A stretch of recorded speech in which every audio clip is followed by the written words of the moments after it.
আজকে মোটামুটি আমরা গম, এলএনজি এগুলো আমরা তাড়াতাড়ি আনার জন্য বলছি। আর কয়েকটা ভৌত অবকাঠামোর ব্যাপার আছে। সিলেট, হবিগঞ্জের সড়কগুলো আমরা বন্যায় নষ্ট হয়ে গেছে। আর কয়েকটা সবচেয়ে আরো ইম্পর্টেন্ট কয়েকটা জিনিস আমরা বলছি, যশোর মেডিকেল কলেজ হাসপাতালটা হয় নাই, তারপর কক্সবাজারে মেডিকেল কলেজ আছে, হাসপাতাল হয় নাই। হাসপাতাল ছাড়া মেডিকেল কলেজ কিন্তু এফেক্টিভ না, এগুলো আমরা অ্যাপ্রুভ করে দিয়েছি আজকে। মহেন্দ্রার বাজারের ভিতরে এখন কিছু বলবো না, সেটা যখন বলার পর আমি ওয়ার্ক করতেছি, দেখি ওইটা না আলাপ করবো বসে আজকে। না ওইটা আজকে কমার্সের সাথে আমাদের আলাপ হবে। এটা তো এখন আমি বলবো না, ওরা তো আসবেন আমার কাছে, আমরা একটু বসবো। না আর আপনারা আসেন টেশন না আজকে, আর পরে না এনবিআর ব্যাপারে কিন্তু আমরা কিচ্ছু বলবো না।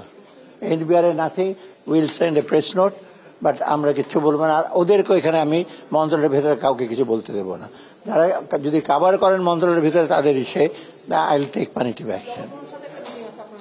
আমি এটা একটা এক্সাম্পল দিই, বাংলাদেশ ব্যাংক থাকতে কিন্তু কোনো ব্যাংকারদের সাথে আমি মিটিং যখন করতাম, আমি সোজা বলে দিতাম কোনো ব্যাংকার চেয়ারম্যান বাংলাদেশ ব্যাংকের প্রেমিসিসে কিচ্ছু কথা বলবে না, এবং ওরা রক্ষা। পরে দেখি আত্মীয়রা আমার সাথে মিটিং করার পর চেয়ারম্যান এসে আমরা এই বলেছি, এই করেছি। আমি কিন্তু এগুলো অ্যালাউ করি না কোথাও। অতএব আজকে আপনারা, ওরা যদি কিছু বলতে চান বাইরে লোকজন বাইরে গিয়ে বলুক। আমি মহার কথা আমরা অ্যাক্টিভলি কনসিডার করছি।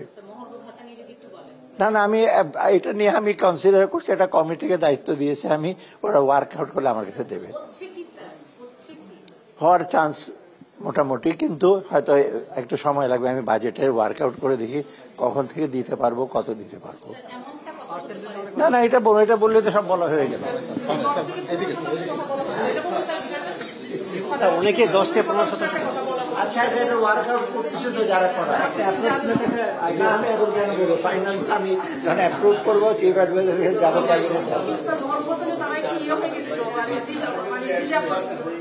না দ্বিধা হওয়ার কোনো কারণ নেই, আমরা কনসিডার করবো।